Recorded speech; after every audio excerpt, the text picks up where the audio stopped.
एक दिन ज़ैनब के पापा काम से घर आ रहे थे। उन्होंने अपने घर के सामने एक नए अंदाज का ठेला देखा जिस पर एम्बुलेंस की बत्ती लगी हुई थी। अरे कमाल चाचा, ये ठेले पे एम्बुलेंस वाली बत्ती क्यों लगाई है? ओ अरशद पुत्र, यही तो मेरा प्लान है कि लोग मेरे ठेले की तरफ मुतवज्जो हों। अब देख लो, तुमने भी तवज्जो दे ही दी ना। वाह कमाल चाचा, क्या जबरदस्त क्रिएटिव सोच है आपकी। ज़ैनब के पापा घर में दाखिल हुए।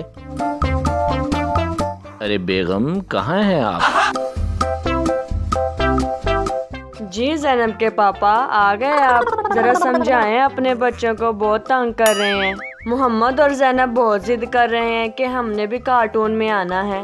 मसला ही कोई नहीं भाई, अभी पता कर लेते हैं क्या माजरा है। क्यों भाई मोहम्मद, ज़ैनब कहाँ हो भाई?